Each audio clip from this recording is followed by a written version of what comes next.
For centuries, humanity dreamed of it. The ultimate transformation, turning dull, heavy lead into shimmering, precious gold. A fool's quest, a myth, right? What if I told you they weren't entirely wrong? What was this ancient quest, and how does it actually connect to the most powerful forces in the universe?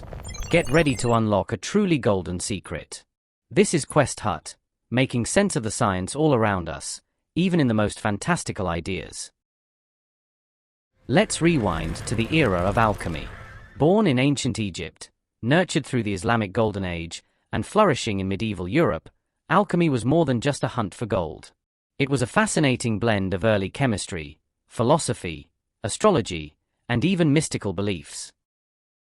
The ultimate goal for alchemists was the legendary Philosopher's Stone.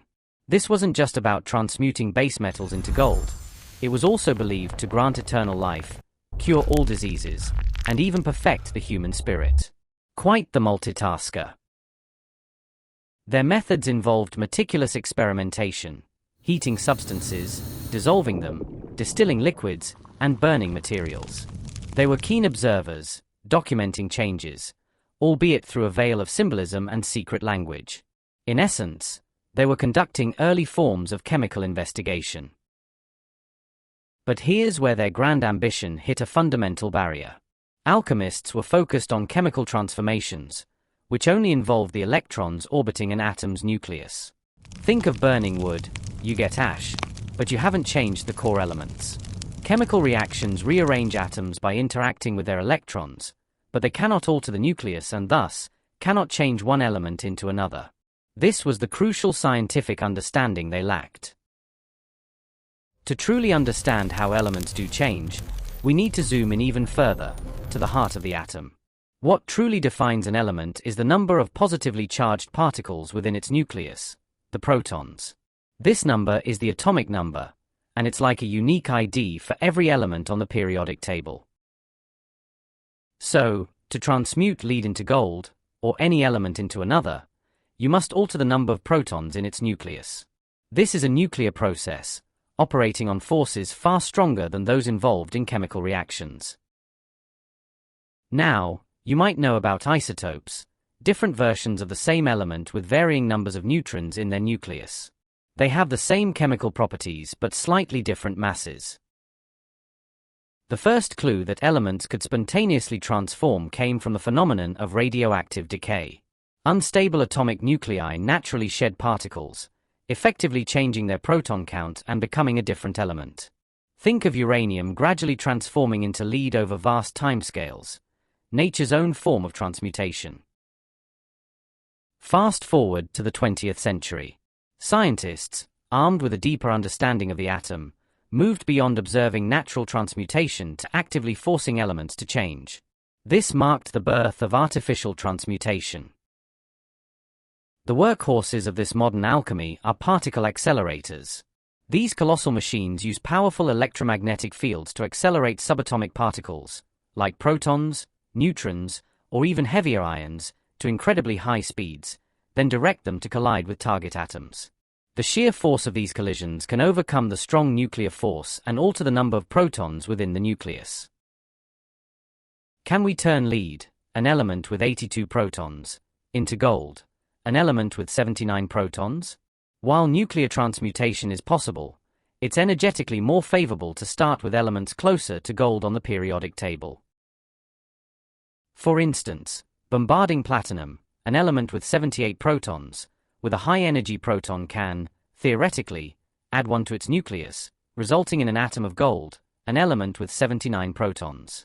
Similarly, specific isotopes of mercury, an element with 80 protons, when bombarded with neutrons, can undergo a series of nuclear reactions that ultimately lead to the emission of a proton, again yielding gold, an element with 79 protons. Indeed, scientists have achieved the transmutation of mercury into gold, albeit in extremely small quantities and with considerable effort. This is the nuclear secret the alchemists could only dream of.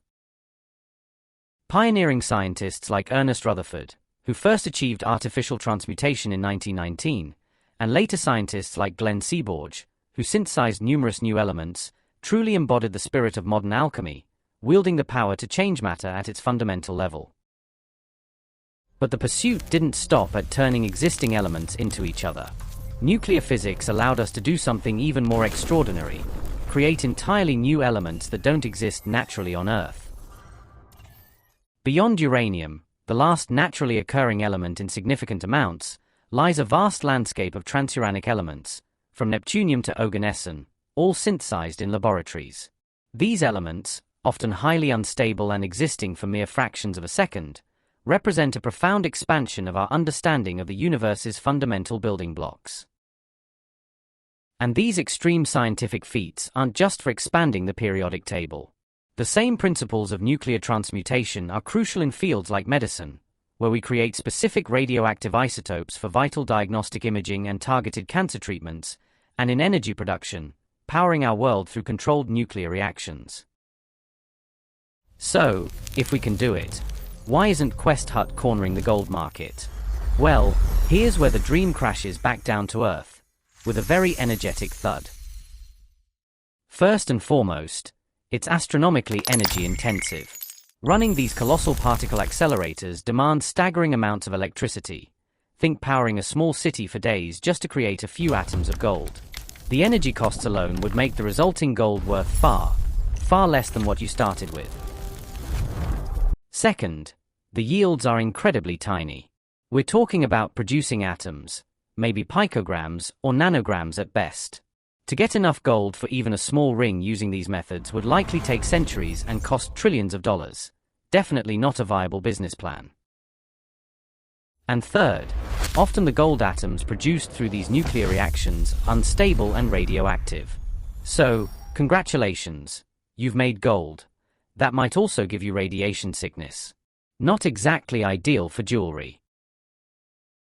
So, while it's scientifically possible, don't quit your day job just yet.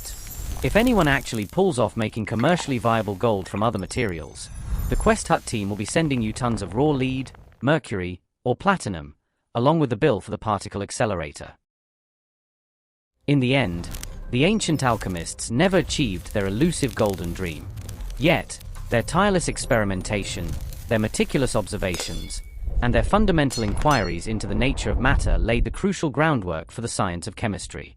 They were asking the right questions, even if their understanding of the answers was incomplete.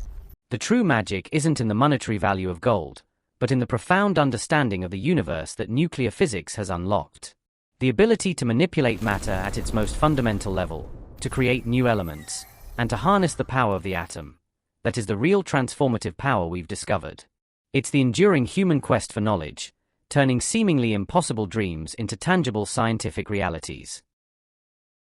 What other ancient myths do you think might hold a hidden scientific truth? Let us know in the comments below. If you enjoyed this exploration of modern alchemy, be sure to hit that like button, share this video with anyone who loves a good science mystery, and subscribe to QuestHut for more fascinating insights into the science all around us.